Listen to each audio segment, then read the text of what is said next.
Bonjour mes chers Naturolike et bienvenue dans cette nouvelle vidéo où on va enfin faire le point sur les céréales et les légumineuses.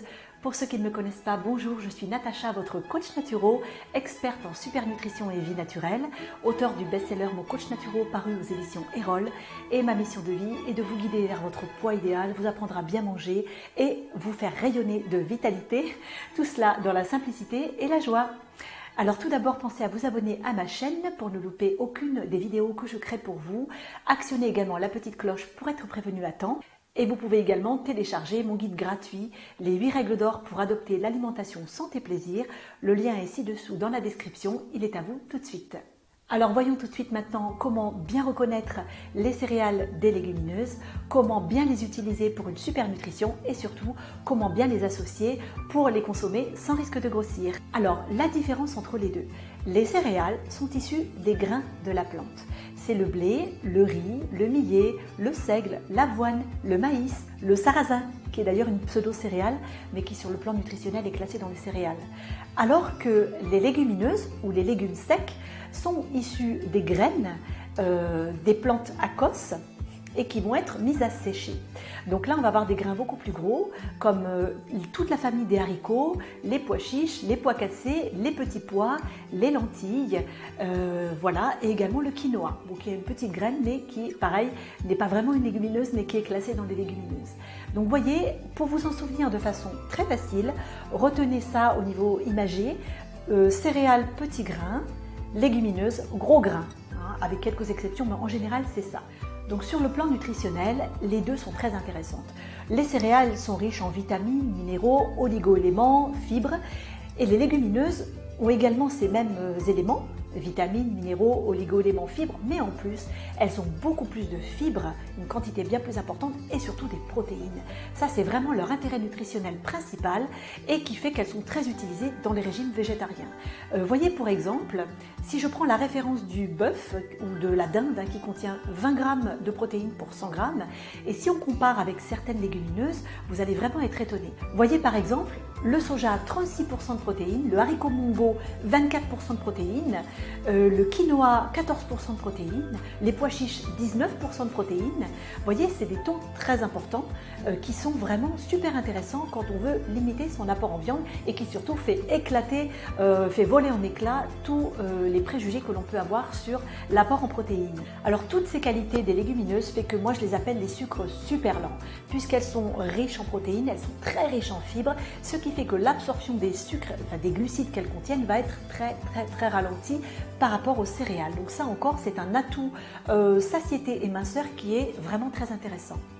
Par contre, au niveau des protéines, il faut savoir que bien sûr les céréales en contiennent, les légumineuses en contiennent également, mais attention, elles n'en contiennent pas en quantité égale et dans les mêmes proportions, ce qui fait que, en effet, elles n'auront pas les 8 acides aminés que l'on retrouve naturellement dans les produits animaux ou d'origine animale. Donc, qu'est-ce qui va se passer? Eh bien, dans les céréales, il manque de la lysine et dans les légumineuses, il manque de la méthionine. Eh bien, qu'est-ce qu'on va faire pour régler le problème? On va les associer. C'est la fameuse association céréales-légumineuses que l'on retrouve partout dans le monde, hein, au niveau des traditions alimentaires. En Chine, on a le riz avec les petits pois. Au Maghreb, on a le couscous donc qui est du blé, hein, avec des pois chiches. En Amérique latine, on a le riz avec les haricots rouges. Donc vous voyez, sur des régions aussi éloignées, on retrouve cette tradition-là et ce n'est pas pour rien. Faites vous-même l'expérience, quand vous mangez un plat avec des céréales et des légumineuses, eh bien vous digérez très bien et vous n'avez pas faim pendant vraiment très longtemps. Et de cette façon, vous vous retrouvez avec les 8 acides aminés exactement comme dans la viande. Donc c'est quand même super intéressant. Alors pour les légumineuses, je voulais partager deux informations vraiment importantes pour vous, particulièrement si vous pensez que vous ne digérez pas bien des légumineuses, que vous avez des gaz, des ballonnements, etc. C'est certainement parce que vous ne les faites pas tremper.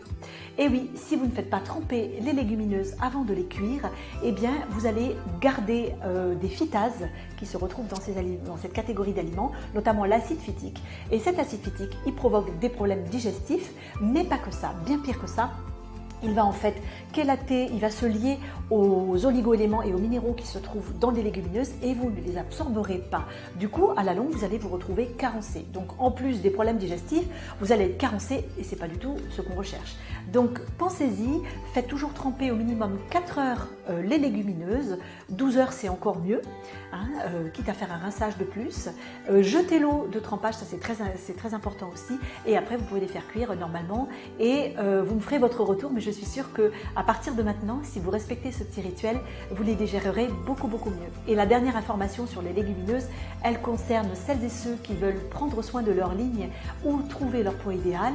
C'est tout simplement le fait de bien les associer. Les légumineuses ne sont pas compatibles avec les protéines animales ou d'origine animale, c'est-à-dire la viande, le poisson, l'œuf, le fromage. Ça va être beaucoup trop lourd à digérer. Cette association va générer aussi beaucoup de déchets dans le corps, hein. Vous le savez, j'en parle souvent dans mes vidéos sur la détox. Donc vraiment, ça c'est très important de ne pas faire cette association parce qu'elle va vous faire stocker, tout simplement. D'accord, c'est très lourd à digérer et là, vous êtes sûr vraiment de passer à côté d'un plat minceur et vitalité.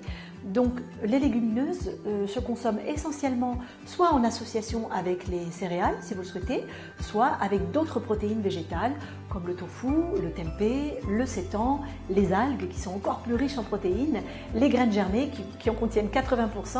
Donc vous voyez, il y a d'innombrables combinaisons qui sont délicieuses au goût et surtout super digestes et super agréables.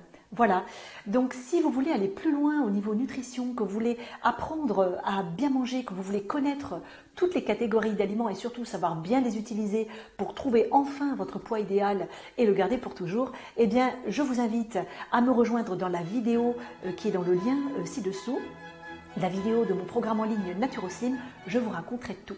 Merci d'avoir partagé avec moi cette vidéo, pensez à mettre un petit pouce vers le haut si elle vous a plu, actionnez aussi la petite clochette.